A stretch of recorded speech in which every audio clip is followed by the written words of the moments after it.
G'day there, everyone.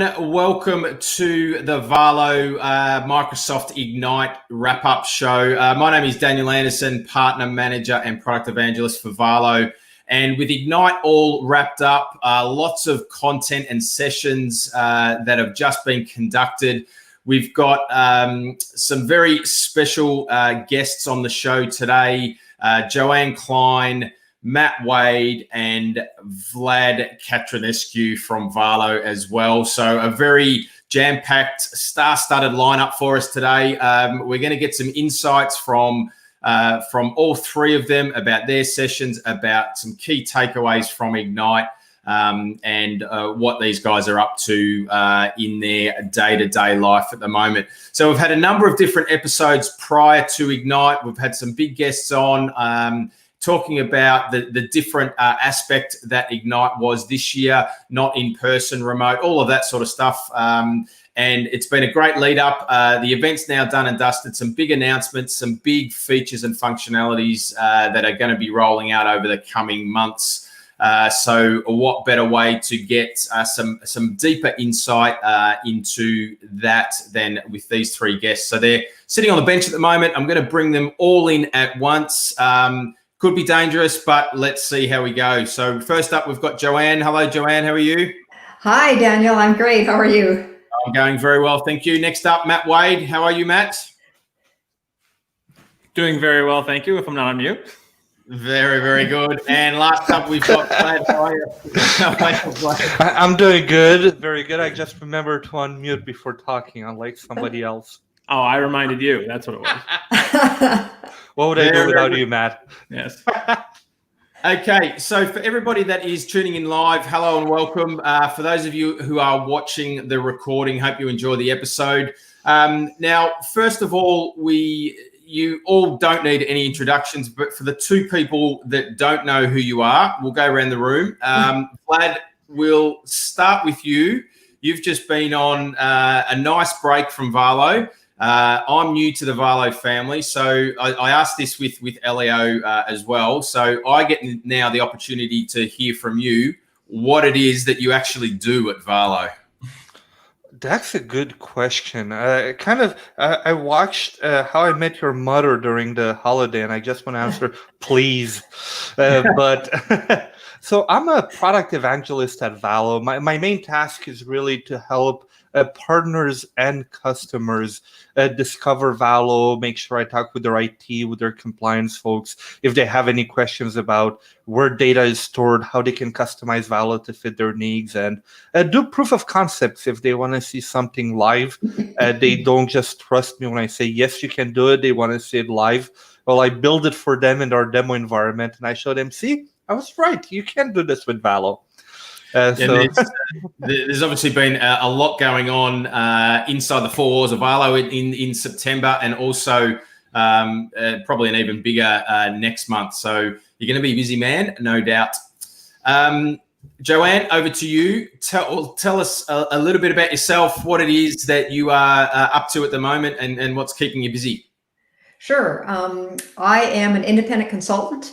And I've got 4 or 5 active customers right now, and work really strictly in Microsoft 365. So completely online now, and most of my customers new customers are coming at me from those environments. So it started off, I worked with SharePoint almost exclusively, site and information architecture, but it's really taking a turn for the security and compliance aspect of those environments. So that's where I spend most of my time and focus on, and it is super busy right now. Yeah, I can imagine. Yeah. Last but not least, Matt Wade. Tell us a bit about yourself, mate. You are producing a hell of a lot of content and releasing a lot at the moment. Tell us a bit about yourself, what you're up to, and what's keeping you busy as well. Yeah, sure. So Matt Wade, Microsoft MVP, and also, I guess, an independent consultant these days, working mostly on the team side of things. Came from the SharePoint side as a power user. Mainly, I talk on the adoption and user level side of things. I kind of stay away from the administration, and definitely away from the programming development side of things. And actually, right now, I'm writing a book before another job, full-time job for me, starts in a number of months. So, yeah. You're Nice. writing a book? I am. On what? Teams usage, yeah. Nice. Wow. Nice. Well, Vlad, somebody's got to, follow behind you and either start biting at your ankles or something just to catch up a little bit. That's awesome. I had no idea you were writing a book. That's Yep. cool, man. Oh, yeah, so I've been splitting my time between the book, some one-off consulting here and there, and then putting up a bunch of content for team stuff. Excellent. All right. Now, obviously, Ignite, done and dusted, different type of event this year. You would have all, no doubt, have been there in person and networking and presenting or doing sessions and that type of thing. How was the experience for you guys, I guess, having that different structure? Vlad, Me. off you go. So first of all, it was a bit. It was really actually very different for me because I was in Quebec enjoying the wildlife. So it kind of allowed me to. It allowed me to have fun during the day, and then in the evening came home, watched a few recording or watched some of the APAC, I guess, timed sessions. So the flexibility was really cool. But from what I've seen, and I see this with all of the online conferences, it's hard to stay focused. You kind of put it on your laptop, you put the volume to max on your speakers, then you go do other things and you listen with an ear. And if anything attracts your attention, you go there, go back 10 seconds and rewatch what you wanted. So it was not as engaging. It was it was good, it was flexible, but it was not engaging. Yeah. Joanne, did you find a similar scenario?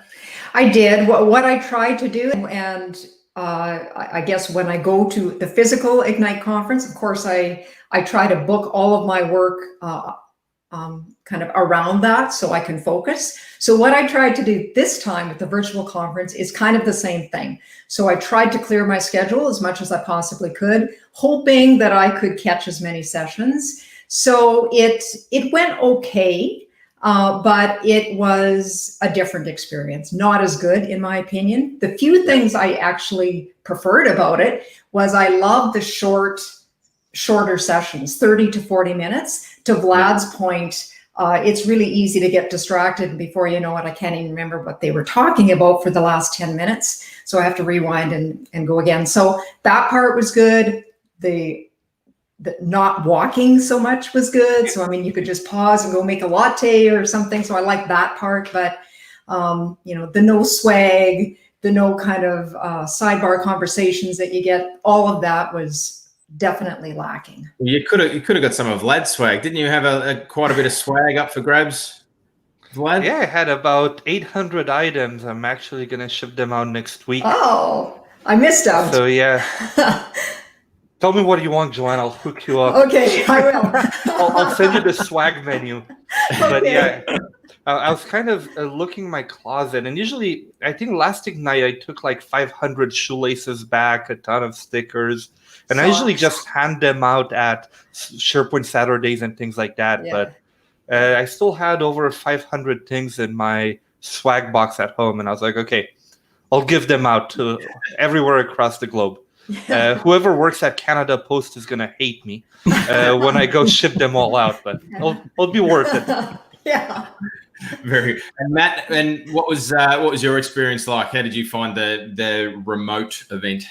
I think they did the best that they could, given the situation. I'm glad. I thought they were going to do the whole thing in Teams, which I thought would have been a nightmare. Because I was involved in a panel discussion that was in Teams, but they limited it to 300 people to come, which of course the turnout, like you're saying, Joanne and Vlad, about, either not remembering to go to something or I'm too busy doing something else. Yeah. I think the turnout to the panel session that had been booked fully at 300 people, I think we had 100 or so. So that's only a third, which is kind of a shame because you can't book another 200 people at the time that might want to pull into Teams because they wouldn't do that, unfortunately. I think the positive side of this is that I think Ignite should have been a completely online event, or at least accessible online to everybody worldwide, like years ago. I only really started paying attention to this stuff maybe in 2016 or so, 2017. And my first time going to Ignite was 2017. And it's like, wow, this is a really awesome event. and like, I'm really entitled to go to this. And people don't realize, I don't think a lot of people, or I think there's a lot of people that go to this and have been going for many, many years that don't realize how entitled they are to do that. Having only gone a couple times, it's a really, really incredible event. And I think it came down to, you know, they wanted to make the money on in person, so we're not going to show as much online. And I'm hopeful that this is a learning experience in the future that, yeah, you can host an entire online event, everybody can come for free, and you can do the in-person aspect as well. So the people that can afford it, or that, you know, can justify the expense or time off from work to go to an event like that, can do it. So I'm hoping this is a good learning experience to move forward and say, yep, let's take the best of both worlds and say it's an online event and an in-person event. And very minimal has to be changed to make, you know, Ignite last year be a fully online event next year if they were able to do it in person. Yeah. And you all participated in there were table talks, and Matt, you did your session was working from home. How are other people doing it? Yeah. I guess in your role, you're now working a lot with Microsoft Teams and that type of ecosystem that allows for that. How was that session? Did you get a lot of engagement, questions, and I guess what more broadly, what are you seeing with the people that you're dealing with, specifically with Teams, and how that's enabling people to work from home better? So the session itself, I thought, was really well done. The 5 of us that were on it were able to get a hold of each other ahead of time, which I actually was not sure that was going to happen, just because I don't think we actually got all the full details on what was going to be happening until like the Thursday before the Wednesday or Tuesday that we had to do it, and assume that Tuesday and Wednesday you're fully booked, right, with the conference. So really Monday, by the time we reached out to each other on Thursday or Friday, was the only time that we can actually get together. So we kind of went through what topics each of us wanted to talk about, and planned for some engagement opportunities. It was only, I think, a half hour or 20 minutes, something like that. And there's 5 MVPs or Microsoft employees on this. And there's, you know, that's a lot of potential talking that could be going on, and you want to get engagement. I think the only the positive side was that there was a lot of good engagement, a lot of chatter in the chat, so we could kind of bring that up or call on people so they could take part, and that was actually a pretty good experience. Nobody really overtook the conversation from the 5 of us, nor from the attendees, which I thought was really good. Everybody was pretty respectful, the only thing that was really annoying was the fact that the lobby kept binging the whole time, right? And that's just one of those things that Teams does. But I think that there was a lot of positivity, people seeing that, you know, we're glad that we even had this to begin with, because on March 17th, when we got yanked into this, for a lot of people, we're glad that there was something there that was able to catch our fall, as opposed to there being nothing, and that it's worked out well. Are there things that could be better? Yes. And clearly Microsoft has prioritized a lot of those features that they need to get, you know, up and going immediately, starting after March, which I think prior to that, their growth couldn't really justify all the investment that they're doing now. You know, back then, I think they've quadrupled, quintupled their user base in Teams since February, let's say. So yeah, I was pleasantly surprised with the actual event itself, and some of the input we've seen from people on being realistic about, yep, it works well, but there are a couple things, and providing the feedback in the right way. Yeah. And Joanne, you did, your session was obviously all around compliance and governance, and that's your thing. You're probably the leader, well, I'd say the leader in that. You do a lot of work in the community, put out a lot of content, very knowledgeable, obviously, in that area. And yours was, let's talk about compliance and governance. How was that? I think, well, from the people and the organizations and customers that I talk to, compliance and governance security is almost leading the conversation these days around data and that type of thing. I'm sure you're seeing the same thing. How did that session go, and how was the engagement in through that session? It was fantastic. It was the first table topic to fill up, by the way, which I think speaks to how hot of a topic compliance is right now. If you can believe it, whoever would have thought that, right? It's like the accounting of Microsoft 365. It is, But everybody that in a loving way, but you're totally right. Yeah. So trademark that, the accounting of 365. So myself and my 4 colleagues that were there, We met ahead of time and decided we were each allotted 10 seconds for our intro. It wasn't about us. We wanted to hear the questions, engage that conversation. It was a little bit slow starting. I just think because people weren't too sure how to function in there and maybe shy, I don't know. But anyway, we had a few questions kind of seated. And once it got started, by the time we ended at 30 minutes, there were still hands up in the audience. So it was good. We're continuing that conversation on the tech community. So yeah, I'd give it a thumbs up all around. Excellent. And Vlad, tell us what your session was about. So it was titled, Is it the End of Traditional Learning as You Know It? What was the session about and how did that go? Well, it was a table topic as well, right? So it was not really a session, a presentation. It was more about getting feedback from people on what they think it is. But we really discussed about on-demand versus live training. We discussed about everything from certifications to even getting a master's degree online. One of the, Michael from our panel just finished his master's online a few months ago.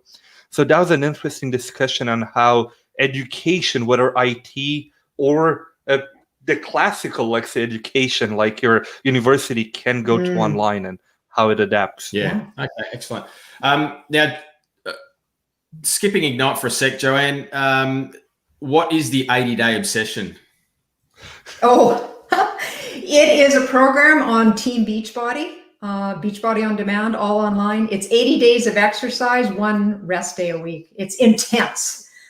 Well, there you go. If you're not following Joanne, and you'll get her 80-day obsession. I'm on day 53. 53. Oh, very good. Very, very good. Now, Matt, you are at the moment, maybe I'm not I can't be the only one, but you are producing a hell of a lot of content in the moment, videos, training, guides, lots of stuff. It's amazing content. How's the reaction to that been going, and how, I guess, how have you seen the teams, Microsoft Teams specifically, help enable, in the current state, help enable people and organizations to not only connect to each other, but I guess continue working in a different way? So there's a huge thirst for the Teams training, I guess I'll call it, and not just like the how to use it, but I'd say take it to the next level of like below power user, but like what are the tips and tricks kind of things? Like what are some of the, and not even best practices, but like, oh, I didn't know I could click that to get this thing to happen for me. You know, that kind of thing. I've seen, I've been blogging now since I think 2016. And, you know, the numbers that I get and have been getting on the Teams posts as of late have been really good. I've been happy with them. Having pushed harder onto YouTube, I have been just wowed by the numbers that I've been getting there and the growth, because apparently the video medium is significantly more intriguing for a lot of people. It's a lot harder to create because you actually, you know, have to edit and record and all that kind of stuff. But it also comes down to what audiences are you looking at. So you have literally hundreds of millions of people, well, 75 million, I guess, people in Teams these days, but hundreds of millions in Office 365. A lot of those people were not really using a lot of these tools before March. So they're dragged into this new world kicking and screaming. They may not know all of the help resources available in Teams, so they're just going to Google something, right? Find an answer, and something like, you know, that I wrote or that Joanne wrote or even Vlad wrote might pop up, and they might see that. But also actually going out into where some of those people are. So there's a couple really active Facebook groups for educators. Now, I've never worked in the education space professionally before, but boy, in the last month and a half, the teachers out there are just screeching for support, help, answers, you know, all just the best practices of how do you manage a hybrid class that's half in the room, half not in the room, or everybody is not in the room. You know, just questions coming up saying, how can I force the camera being turned on for my students, and going through the conversation of you can't do that, and that feature is never going to be available because that isn't such an invasion of privacy. And I understand that you need the convenience of seeing your student, but imagine that the parent asked the child to turn the camera and microphone off to talk to them about in their medication dosage or something very private, and going through some of the concepts that we kind of take for granted on the IT side of things, knowing that, you know, user privacy is a big deal, knowing how to set up some of these things in the background, you know, knowing what comes with a team when you create a team, those kinds of things. So it's actually really kind of fun to follow along with people and kind of help out all of these people in the world that are kind of stumbling over the same blocks and the same, pebbles along the way with some of the concepts. And of course, all those questions provide me that much more insight into what should I write about or record next. Yeah. And Joanne, we spoke before about compliance and governance being almost leading conversations these days. Generally, where do you think organizations' maturity is at around that side of the Office 365 environment? I think early on, in the early stages, most customers that I work with, I think sometimes they come into it thinking it's a short game, but it's actually the long game. So it's a very long process, involves a lot of those compliance and risk teams from the business with the IT admins. That's why I'm a proponent of that crawl, walk, run, because if you try to figure it all out, you will never leave the starting gates at all. It's just completely overwhelming. So you kind of got to break apart the problem, but I would say by and large, most organizations are at the early stages yet, which I think is why it's such a hot topic right now. Yeah. And just flicking back to Ignite now, the content that's come out, obviously the big ticket items and things like that. Vlad, interested to hear from you what your key takeaways were. What did you get out of that you're looking forward to that is going to be implemented over the coming months? Well, that's a tough one. I would say probably the biggest thing that I'm looking forward to right now is getting all of the features of Microsoft List. That kind of where when they announced it, they showed a bunch of things, and then they got released. And we know how Microsoft works now. They you get V1, and all the stuff that's shown in the first trailer is maybe V20 a few months down the road. Yeah. So I'm really looking forward to Microsoft List getting all of the cool stuff that was promised, including offline mode with Project Nucleus, I think it was the name. So all of that stuff. And also a bit interested in Synapse, so the new Project Cortex one. I haven't had a client that wanted it yet. I haven't had a chance to actually play with it, but I'm looking forward to see where that's going. So kind of keeping an eye on it, but not as excited as for List, because that's I'm using daily basically. Yeah.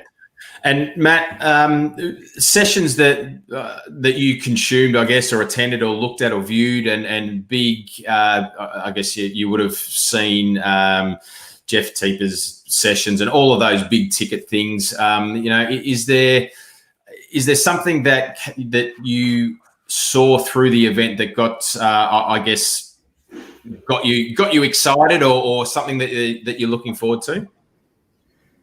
I think the breakout that I attended or that I watched later on about meetings was actually my favorite. I think meetings and Teams is the biggest feature that everybody can relate to the most, because right now everybody has to be doing meetings remotely. Whether or not they're actually turning cameras on, I think is still an issue in a lot of places, but it doesn't really matter. They're still holding a meeting, and even if it's audio, they can still share files, share screens, and all that kind of stuff.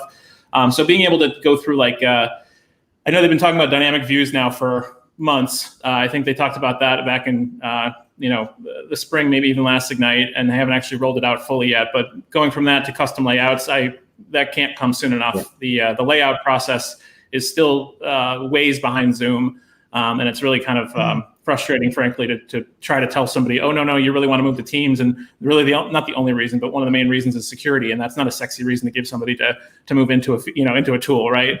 All respect given to Joanne's expertise and all of the stuff that she works on there. But the other slick thing that they didn't mention really, it kind of slipped in, and there was no word on timing, was we're finally going to get a PowerPoint presenter view in Teams. So if you share a PowerPoint slideshow in a Teams meeting, not as a window, but as the PowerPoint experience, we'll actually get presenter view now, which or soon, whenever it's going to happen, which I can't wait for, because that's one of the things about PowerPoint that I fully depend on. And that's one of the reasons I have two screens in front of me, so I can always have that there, which I think is a major win. But yeah, I think the meeting stuff was probably one of the bigger aspects for me. Yeah, cool. Just going to flick back to you, Vlad. There's a question. I'm going to put this on you straight away. So, Alex. Oh, is it me or Daniel bugged? Oh, Did you not get that? No. No. I'm just going to throw back to you. There's a question. Alexander's just posted a question via LinkedIn, mate. Give us a use case for Microsoft Lists. Oh my God, everything, life. Life. There you go. So right now, for example, something that I'm using it as is the status of all of our sales materials, including demo environments, things like that. Try to track that when it needs to be updated. Got some conditional formatting in there that too many of them are unread because I was away for a month. But kind of to track things, that's the first use case that I can think of. But it's really tough. Like I always have like 800 use cases from clients, but I can never bring them up like from my head like that. I reckon there's a great little, it's a small feature, but the ability to be able to share just a list item easily, I reckon is something that's very, very cool. It's going to be very, very functional. Joanne, over to you. Ignite sessions, announcements, features. What did you see coming out of that event? Of course, mine's going to be in the compliance area because I work with records management teams all the time. So Microsoft announced something called a regulatory record label, which is a highly, they basically enhanced what's called the immutability of a record. So nobody can change the metadata. Nobody, even a site collection admin, can remove that label. So that is a super important requirement for records management teams, and one that I think a lot of them were waiting for before they even started. So that was really good news. Yeah, excellent. All right, now that's about it for the show. I know it's it is getting to the end of the day for you guys. It's the start of the day for me. So it still spins me out that it's 8 o'clock in the morning on a Wednesday here and it's Tuesday night where you guys are. But now it's beer o'clock now, I think, for all of us at this point. Yes. Beer o'clock. Well, Joanne, you've got to do your 80-day obsession, so you'll be. I did that already. You'll have a margarita and feel not bad about it. Yes, I'm thirsty now.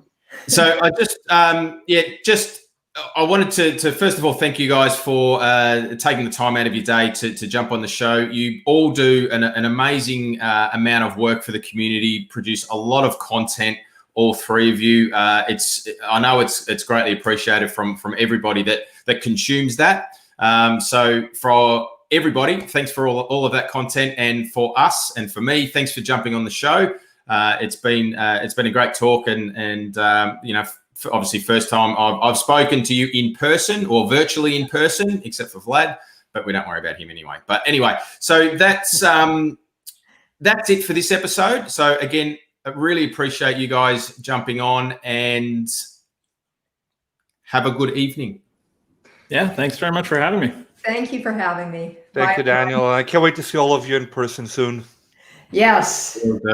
All right. Cheers, guys. Bye. Thanks, guys. Cheers. Bye. Okay, that is it for the Valo Microsoft Ignite show. Thanks everybody for tuning in. If you have missed any of those episodes, they are recorded and they have been published via all of our social channels. So jump on there and consume those. Now, before I go, we do have next week, Valo is launching a brand new product called Valo Connect. And if you jump on the socials, we are doing a virtual launch event on the 13th of October. It is I won't give away too much, but it is an amazing new product from Valo that is native into Microsoft Teams. So it's something you want to jump on. So go and register your interest there. If you can't attend the session live, it'll be recorded and you can watch it or watch it after the fact. So thanks everybody for tuning in. If you're not in live and you've watched the recording, I hope you enjoyed the episode. Once again, thanks for watching, and we will see you next time.